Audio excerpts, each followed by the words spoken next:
الحمد لله الذي وكفى وسلام على عباده الذين اصطفى۔ معزز سامعین گرامی، آج کل بے شمار لوگوں نے موٹیویشنل سپیکنگ کے حوالے سے کام شروع کیا ہوا ہے، اور معاشرے میں سدھار کے لیے یہ چیزیں نہ صرف ضروری ہیں بلکہ ان کی اشد ضرورت بھی ہے۔ تو جو اہم چیز ہے وہ یہ ہے کہ ہم ایک اسلامی ملک میں رہ رہے ہیں، اور اسلامی معاشرے میں،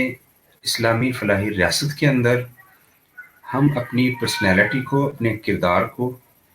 اپنے کیریکٹر کو کیسے گروم کر سکتے ہیں، کیسے بلڈ اپ کر سکتے ہیں۔ تو اس کے لیے ہمیں یقیناً اسلام سے رہنمائی حاصل کرنا ہوگی۔ تو دین اسلام نے ہمیں بہت اچھے قرآن کی صورت میں اور حدیث مبارکہ کی صورت میں رہنما اصول بتلائے ہوئے ہیں۔ تو آج جن اصولوں کے بارے میں ہم بات کریں گے، تو ان میں سب سے پہلے یہ ہے کہ ہم اپنے اندر کتنا اقبال نظر رکھتے ہیں، ہماری سوچ کس قدر مثبت ہے، ہمارے اندر جو سوچ ہے، جو فکر ہے، کیا وہ ہمارے اندر مثبت رویے پیدا کرنے میں کامیاب ہو گئی؟ کیا اس سوچ نے، اس فکر نے، جو ایکچولی بیہائنڈ دا سین ہمارے اندر ایک فکر کے طور پر کام کرتا ہے، کیا اس نے ہمیں مثبت رویوں کے لیے تیار کر دیا ہے؟ تو وہ سوچ کیا ہے؟ تو سب سے پہلے ہم نے یہ جاننا ہے۔ تو وہ سوچ کیا ہے؟ وہ یہ ہے کہ ہمارا اسلام سے، قرآن سے اور حدیث مبارکہ سے، سنت رسول صلی اللہ علیہ وسلم سے رشتہ گہرا ہونا چاہیے۔ تو پہلی چیز تو یہ ہے۔ اب ہم جو بات کرنا چاہتے ہیں وہ یہ ہے کہ ہمیں دوسروں کے لیے اچھی سوچ رکھنی چاہیے، ہمیں دوسروں کے ساتھ مثبت رویے رکھنے چاہیے۔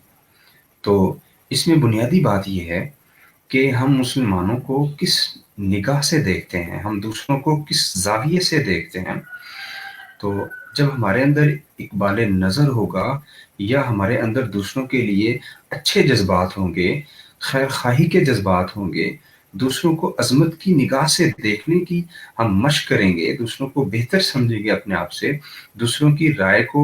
احترام کی نگاہ سے دیکھیں گے، کسی کی ذات میں، اس کی شخصیت میں الجھنے کی بجائے ہم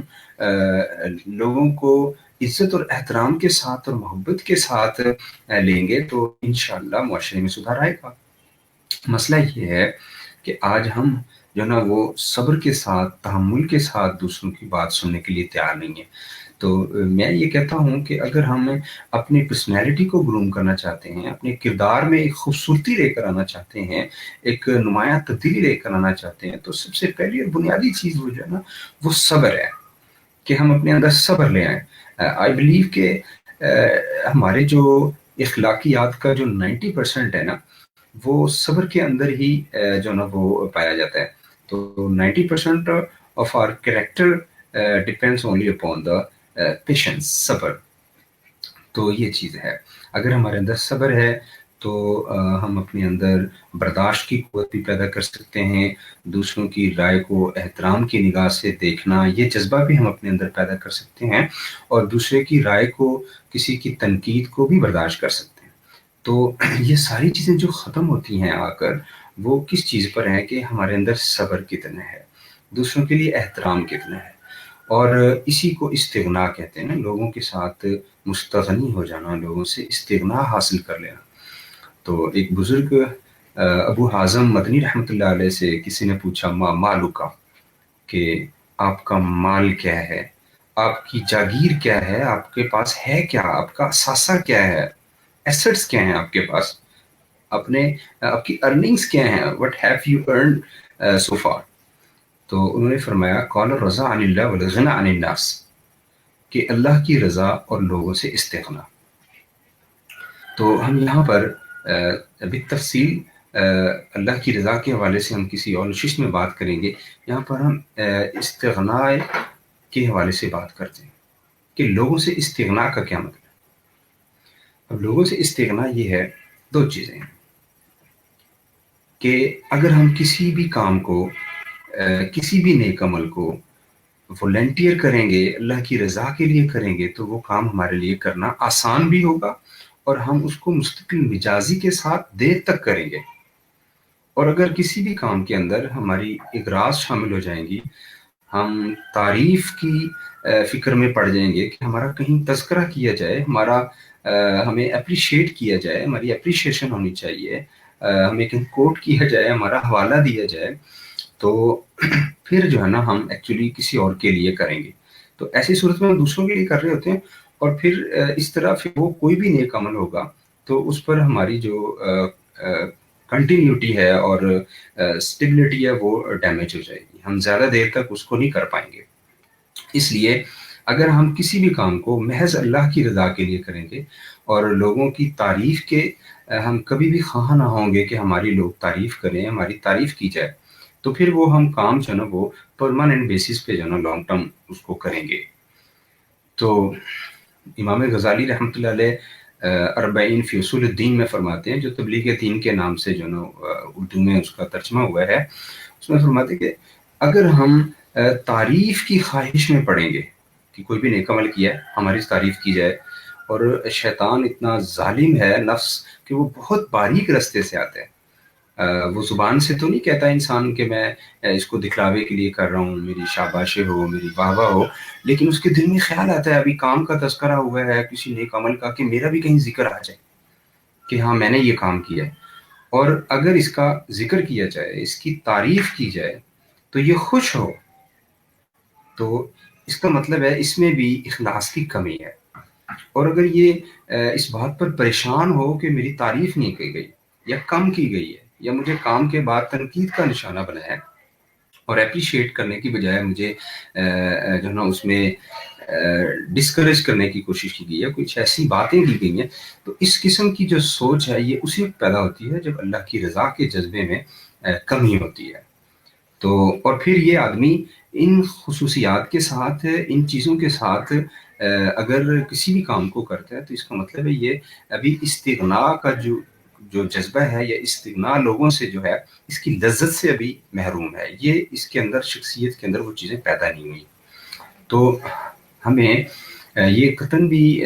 ذہن میں نہیں رکھنا چاہیے کہ کسی بھی کام کے حوالے سے ہماری کوئی اپریشیشن ہو، ہمارا کہیں تذکرہ کیا جائے نیک کاموں کے حوالے سے، اور اگر ہماری کوئی مذمت کرتا ہے، کوئی تعریف نہیں کرتا بلکہ ہمیں تنقید کا نشانہ بناتا ہے، تو اب ہمیں کیا کرنا ہے؟ تو یہاں پہ ہمیں بہت صبر سے، تحمل کے ساتھ اس کی بات کو سننا ہے، اس کی رائے کا احترام کرنا ہے، اور اس کے بعد اس سے پریشان نہیں ہونا۔ امام غزالی رحمۃ اللہ علیہ اربعین فی اصول الدین میں فرماتے ہیں کہ جب اللہ کی رضا کا جذبہ پیدا ہو جائے اور استغنا لوگوں کے ساتھ جو نا وہ مل جائے کہ یہ لوگوں سے مستغنی ہو گیا ہے، تو پھر اسے تعریف اور تنقید ایک دکھائی دیتی ہے، ہم وزن دکھائی دیتے ہیں، تعریف کرنے والا اور یعنی اس کا مدح، اور اس کا جو مذمت کرنے والا ہے، جو اس کا ناقد ہے، جو تنقید کرنے والا ہے، اس کو ایک نگاہ سے دیکھتا ہے۔ تو ہمارے لیے دونوں برابر ہیں، یہ لیول ہے، یعنی یہ گرومنگ پرسنالٹی کا اور ایک اپروچ، ہائیسٹ اپروچ کا کریکٹر بلڈنگ کے اندر، کہ ہم یہ زاویہ نگاہ پیدا کریں اپنے اندر۔ تو اگر کسی سے اختلاف ہے تو وہ رائے کا اختلاف ہے۔ حضرت معروف کرخی رحمۃ اللہ علیہ سے کسی نے پوچھا کہ تو انہوں نے فرمایا للفتیان ثلاث علامات، کہ جو جمع مرد لوگ ہوتے ہیں، جن کے کردار کے اندر بلندی ہوتی ہے، جن کی نگاہ کے اندر اقبال ہوتا ہے، تو ان کی کیا خوبیاں ہیں؟ تو آپ نے فرمایا للفتیان ثلاث علامات وفاء بلا خلاف، کہ پہلی صفت اس کی یہ ہے کہ وہ بغیر کسی مخالفت کے،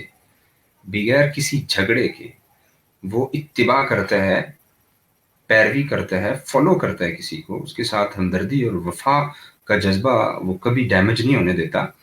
تو وہ ذاتیات میں نہیں الجھتا، وہ شخصیات میں نہیں الجھتا، جو اس کی رسپانسبلٹی بنتی ہے، جو اس سے ڈیمانڈ کیا جا رہا ہوتا ہے، وہ اس کو پورا کرتا ہے، وہ فالو کرتا ہے۔ مثال کے طور پر اگر آپ کے مامور ہیں اور کوئی آپ کا امیر ہے،